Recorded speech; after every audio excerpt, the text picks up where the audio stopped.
Good morning, কেমন আছো তোমরা সবাই? আমি সুমনা, আমার নতুন একটি ভিডিওতে তোমাদের সবাইকে স্বাগত জানাই। আজকে আমাদের গল্প শুরু হচ্ছে হঠাৎ করে চা বানানো থেকে। কেন হঠাৎ করে বললাম? আসলে সকাল থেকে কিছু কাজকর্ম হয়েছে, জলখাবারও বানানো হয়ে গেছে, যেগুলো অলরেডি তুমি বা তোমরা আমার আগের ভিডিওতে তোমরা দেখে ফেলেছো। তারপর হঠাৎ করে যখন দিদি কাজে আসে, তখন দিদিকে চা বানাতে গিয়ে, মানে দিদির জন্য চা বানাতে গিয়ে হঠাৎ করে মনে পড়ে, ইস আমরাও তো চা খাইনি। আমরা মানে হলো আমি এবং তোমাদের দাদাভাই। তোমাদের দাদাভাইকে জিজ্ঞাসা করলাম, সেও বললো চা খায়নি। তো সেই জন্য হঠাৎ করেই মনে পড়লো আর কি, মানে এমন সকাল থেকে কাজের মধ্যে আমরা দুজনে মিলেই ডুবে গেছি, আমার থেকে বেশি তোমাদের দাদাভাই, যে চা খাওয়ার কথাটা মাথা থেকে বেমালুম উড়ে গেছে। এরকম কখনো হয়েছে তোমাদের সাথে? আজকে আমাদের সাথে হয়েছে। তবে আজকে একটু অন্যরকমভাবে চা বানাবো। এই যে লেবুটা তোমাদেরকে দেখিয়েছিলাম, তোমাদের দাদাভাই কয়েকটা গন্ধরাজ লেবু নিয়ে এসেছে, তার মধ্যে এটা এক টুকরো এর আগে তোমাদের দাদাভাই লেবু জল করে খেয়ে নিয়েছে। লেবু জলটা ঠিক টাইম করে খেয়েছে, কিন্তু চা খাওয়ার কথাটা ওনার আর মাথায় ছিল না, আমারও ছিল না। ওনার একার দোষ দিলে তো হবে না। তো যাই হোক, তো ভাবলাম আমার মাথায় আসেনি। তোমাদের দাদাভাই বললো, যদি লেবু চা করো তাহলে এই রকম চা খাবো, আর না হলে তো তোমরা জানোই যে সকালবেলায় তোমাদের দাদাভাই গ্রিন টি খায়। তো সেজন্য ভাবলাম যে একবারই চাটা বসিয়ে দিই। আর দিদিকেও জিজ্ঞাসা করলাম যে লেবু চা খাবে কি না। তো দিদিও এক কথায় রাজি যে হ্যাঁ লেবু চা খাবে। তো তিনজনে মিলে বা তিনজনের জন্য লেবু চা বানাচ্ছি। সত্যি কথা বলতে এই লেবু চা সচরাচর বানানো হয় না আমাদের বাড়িতে। তোমাদের দাদাভাই মনে পড়ালো বলে তাই বানালাম। আর সত্যি কথা বলতে, যেহেতু এটা লেবু চা এবং এই লেবুটা ছিল গন্ধরাজ লেবু, বিশ্বাস করো লেবুটার মানে এত গন্ধ, এত সুগন্ধ যাকে বলে, পুরো ঘর যেন মম করছে এই লেবুর গন্ধে। এত সুন্দর এই লেবু চাটা হয়েছিল। তিনজনে মিলে চা খাওয়ার পর, বাড়ির কিছু টুকিটাকি কাজ করার পর, এই যে বাতাবি লেবু, এই লেবুটার কথা মনে আছে তোমাদেরকে বলেছিলাম এই হাটে না, এর আগের বারের হাটে তোমাদের দাদাভাই এই বাতাবি লেবুটা নিয়ে এসেছিলো। কিন্তু তখন মানে সে বাড়িতে খাওয়া হয়নি। তার কারণ হলো ওই যে মঙ্গলপুর চলে গিয়েছিলাম, তো মানে আমার বাবার বাড়ি চলে গিয়েছিলাম, তো সেই জন্য। তো সেই লেবুটাকে আমি ফ্রিজের মধ্যে রেখে দিয়েছিলাম, কারণ এই লেবুটা মানে বাতাবিটা তোমাদের দাদাভাই খুব শখ করে নিয়ে এসেছিলো খাবে বলে। তো সে চলে গেছে, খেতে পারেনি। তো সেটা কি আমরা বাড়ি থেকেও খেতে পারি? তো সেই জন্য ফ্রিজের মধ্যে রেখে দিয়েছিলাম, যে তোমাদের দাদাভাই এলে তারপরে আর কি সবাই মিলে একসাথে খাওয়া হবে। তো আমি আবার মনে পড়লাম যে ফ্রিজ থেকে বার করে সকালবেলাতেই রেখে দিয়েছিলাম, যে কারণ অত ঠান্ডা তো অশ্মি খাবে না, মানে অশ্মিও তো খাবে আমাদের সাথে। এই যে ফল খাওয়ানো নিয়ে যুদ্ধ হয় জানো তো, অশ্মি এলে মানে অশ্মির বাবা এলে অশ্মি একটা এক্সট্রা লেজ গজিয়ে যায়, এই হচ্ছে তার প্রমাণ। প্রত্যেক দিন ফল ও খেতে চায় না, আমি একটু জোর করেই খাওয়াই, কিন্তু এই যে কোনো কিছু হোক আর নাই হোক, ছুটতে গিয়ে আগে ওর বাবার পিছনেতে গিয়ে লুকিয়ে পড়ে। মানে ওর বাবা এলে ওটা করি, মানে কোনো কিছু যখন আমি জোর করি, বাবা বাবা করে কাঁদতে কাঁদতে বাবার কাছে গিয়ে লুকিয়ে পড়ে, মানে লেজ গজিয়ে যায় যাকে বলে। তো যাই হোক, এখানেতে সেই বাতাবি লেবুটাই এখন ছাড়ানো চলছে আর কি। কত কষ্ট করে, কত জোর করে কোলে নিয়ে এসে বসাচ্ছি, আবার উঠে সেই চলে যাচ্ছে। কিছুতেই আজকে আমি ওকে ফল খাওয়াতে পারিনি। বাতাবিটা দেখেছো কি সুন্দর, এই পিঙ্ক পিঙ্ক কালার। আসলে এই বাতাবি লেবুগুলো মানে যখন দুর্গাপুজো হতো, তো সেই আমরা যখন বাবার বাড়িতে বিয়ের আগের কথা বলছি, সেই দুর্গাপুজোর সময়তে যখন আমরা ফল কাটতে যেতাম ছোটোবেলায়, তো সবাই কাকিমারা, জেঠুমারা, ঠাকুমারা সবাই ফল কাটতো, তাদের সাথে এই লেবুগুলো আমরা তখন ছোটো ছিলাম তখন ছাড়াতাম। তো এটা যখন মানে এইভাবে তো ছাড়াচ্ছে তোমাদের দাদাভাই কাটছে, আমি ওইভাবে ছাড়াচ্ছি, তখন এই কথাটাই মনে পড়ছিল। তবে হ্যাঁ, অশ্মিকে তো কিছুতেই এই লেবু খাওয়াতে পারছিলাম না। তো অগত্যা অশ্মির বাবা হঠাৎ করে মাথায় বুদ্ধি আসে যে এইগুলো থেকে জুস বার করবে, মানে এই বাতাবি লেবু থেকে ফলের রসটা কি বার করবে। তো এটাও সম্ভব, কারণ এটা তো আর অন্যান্য লেবুর মতো অতটা জুসি ব্যাপারটা থাকে না, তো এটা একটু অন্যরকম থাকে, সবাই তোমরা জানো।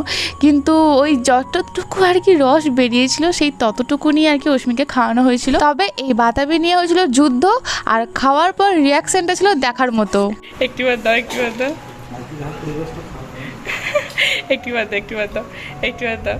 দাদা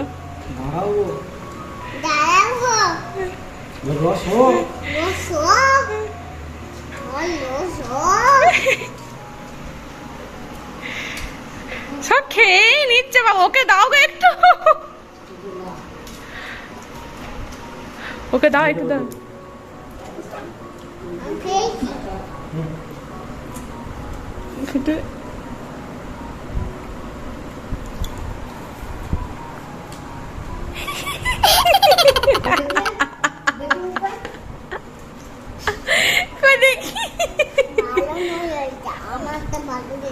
আমারটা ভালো বেশি, মানে কি বলতো, সেই মৌসুমিগুলোর কথা বলছে। ওই মুসুম্বিগুলো আর কি ভালো, এগুলো ভালো নয়।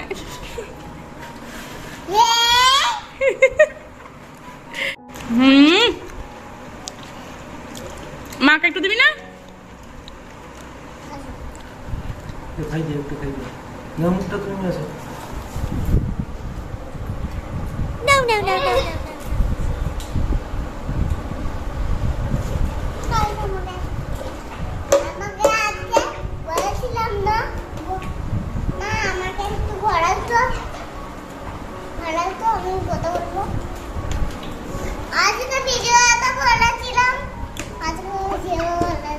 কি বলেছিলে?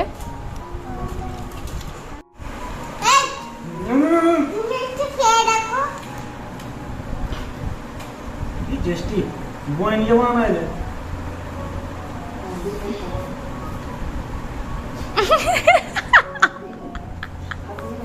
লাস্ট লাস্ট লাস্ট এই বয় নিয়ে যাবো না আমি, এটা লাস্ট লাস্ট বয় নিয়ে যাবো না। আইটু দিদা আই তো পয়েন্ট যাবে না, স্কুটিটা বার করছে কিন্তু। শেষ শেষ শেষ শেষ শেষ শেষ শেষ শেষ শেষ। আরে খারাপ নয়, যতটা মনে করছো ততটা খারাপ নয়। হ্যাঁ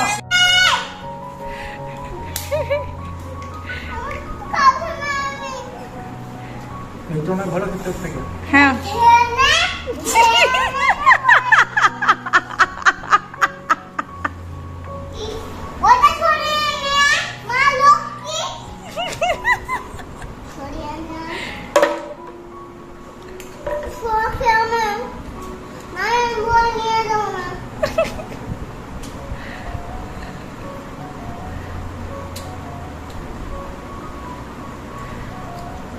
ফু দিচ্ছে ওটা গরম, বুঝলে তো?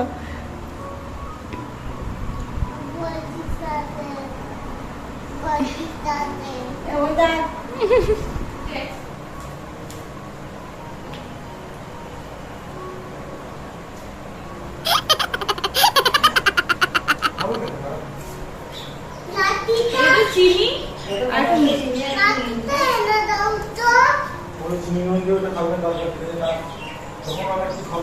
আসল উপকার তো এটা খেয়ে নিয়েছে আমি এলাকা করে শোনা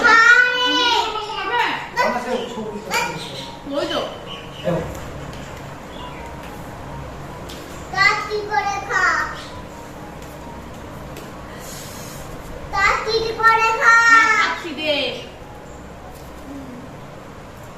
না খেলে মারবো, সোপা দিতে নাই মা লক্ষ্মী। খেলে তাতি খাচ্ছি খেলে না মারবো আমি।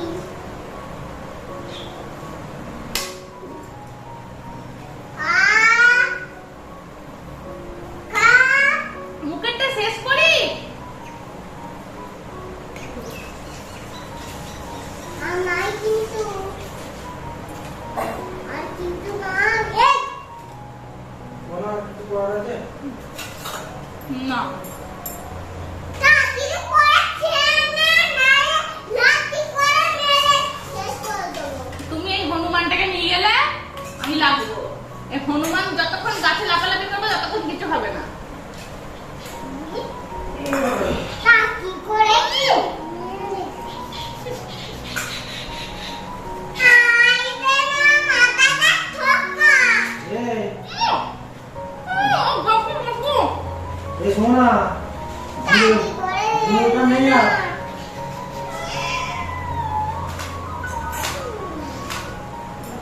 ওয়েট আমি বলছি মশলার গুঁড়োটা নেই।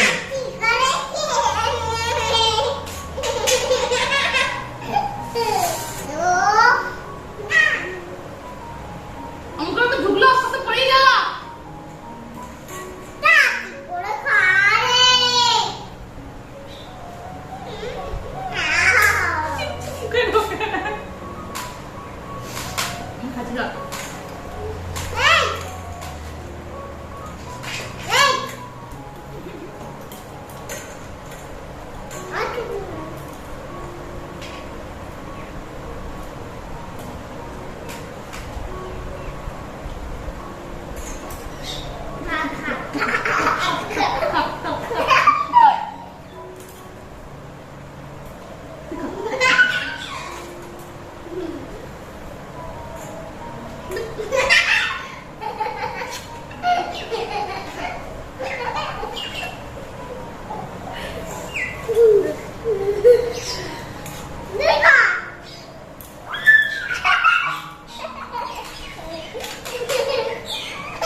খাবারগুলো ভালো হয়ে যাওয়ার পরে শোনো না রুচিগুলো হয়ে যাবে।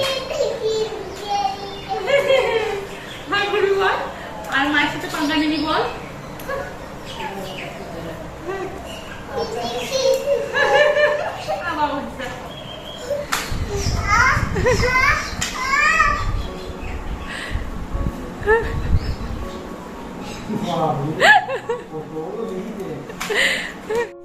কতকার মিঠা হাত ঘুরে হয়েছে কি হয়েছে?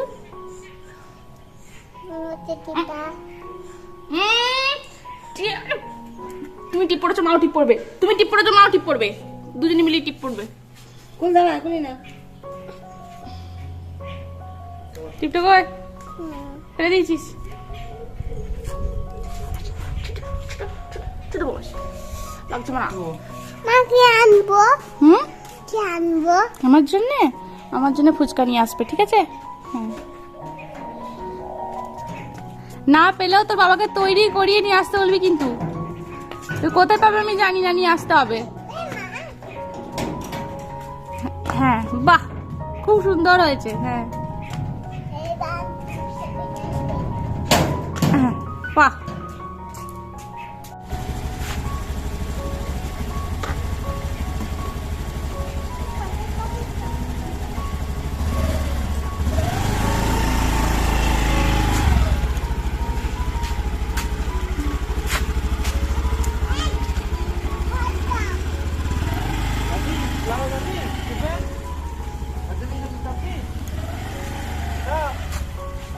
চেপর ক্লাব তোলা নামিয়ে দেবে। চেপর, টাটা।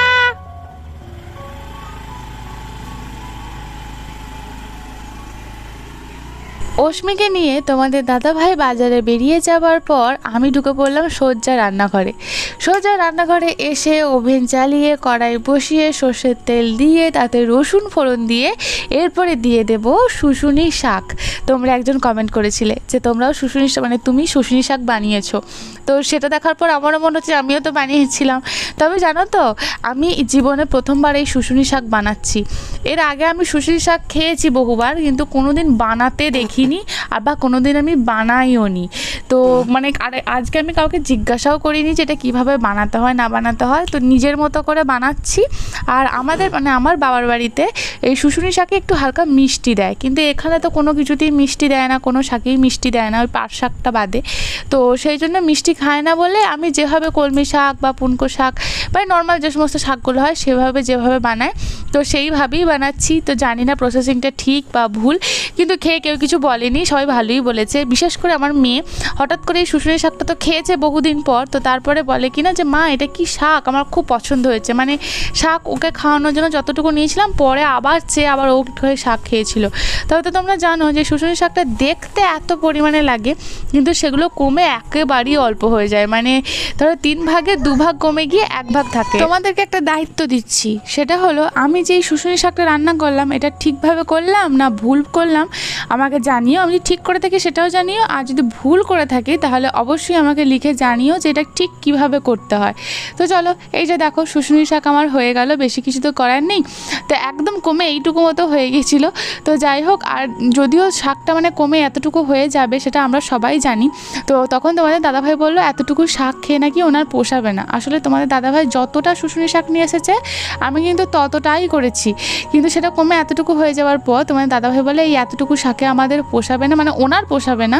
তো সেই জন্য আবার নতুন করে আরও একটা শাক করেছিলাম। তো যখন তোমাদের দাদাভাই আমাকে বলে যে আজকে 2 রকমের শাক হবে বাজার যাওয়ার আগে, আমি তো পুরো হা হয়ে গেছিলাম যে হ্যাঁ তুমি কি বলছো, 2 রকমের শাক হবে?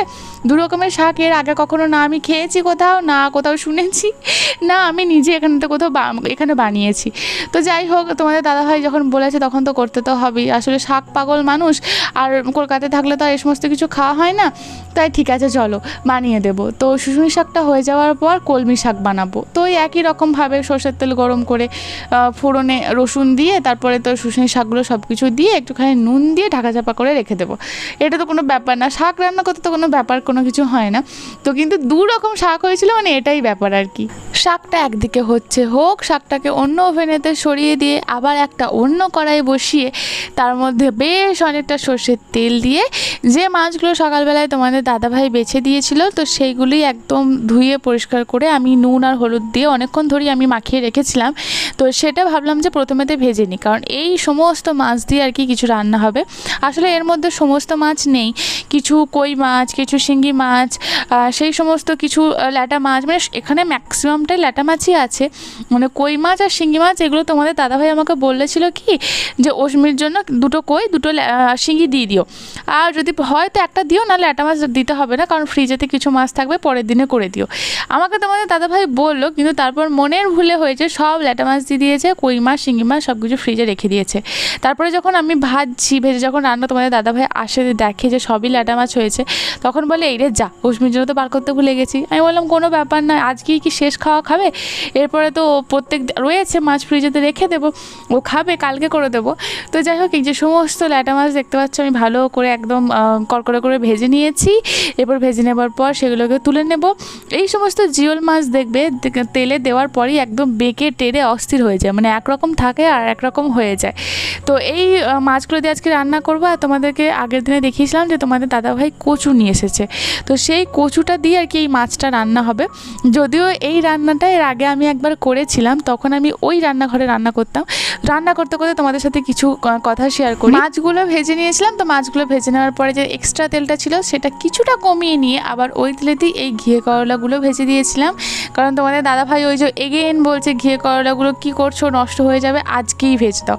ঠিক আছে চলো, যা বলেছে তাই করবো। তো সেই ঘিয়ে করলাগুলো একটু সামান্য নুন আর সামান্য হলুদ দিয়ে ভাজা ভাজা করে নেবো। তো যেটা বলছিলাম, এর আগের বারে যখন আমি রান্না করেছিলাম কয়েক বছর আগে, তো তখন ওই ঘরে যখন রান্না করেছিলাম ওই রান্নাঘরেতে, তখন তোমাদের দাদাভাই, মানে যেহেতু আমি এই সবজিটা খাই না, তো তোমাদের দাদাভাইকে আমি বলেছিলাম অল্প অল্প করে করতে, কারণ তোমাদের দাদাভাই সেটা একাই খাবে। তো অল্প অল্প করতে করতে তোমাদের দাদাভাই বলছে না আরও দাও, মানে আরও কচু দাও, আরও আলু দাও, মানে এতে হবে না, এতে হবে না। তো আমি বারবার বলছিলাম যে না এতেই হবে, কারণ এর থেকে যতটা বেশি হবে তুমি খেতে পারবে না, কারণ একার পক্ষে এত খাওয়া সম্ভব নয়। কিন্তু আমার কথা শুনে গিয়ে সে নিজেই বলে যাচ্ছে না এইটুকু তো হবে না, কমে যাবে কমে যাবে। তারপরে এক কড়াই চুড়ে চুড়ে রান্না হয়েছিল, বিশ্বাস করো, সেই মানে কি বলবো দু গামলার মতো সবজি হয়েছিল।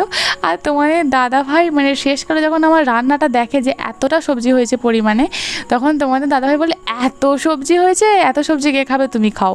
আমি বললাম মোটেও না, কচুর তরকারি তুমি মোটেও খাবো না।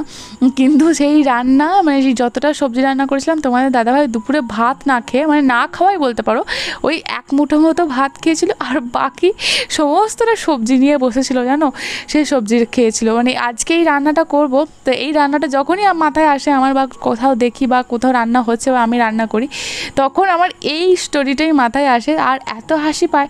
আর তোমাদের দাদাভাইকে আমি সেটাই বলছিলাম যে তোমার কাণ্ডটা মনে আছে, তোমাদের সাথে গল্প করতে করতে দেখো যে এই কলমি শাকটাও ভাজা হয়ে গেছে। তো কলমি শাকটা আবার ওই একই জায়গাতে রেখে দেবো, মানে এক সাইডেতে রেখেছিলাম শুশুনি শাক আর একটা সাইডে, মানে একটা থালাতেই আর কি তোমরা দেখছো।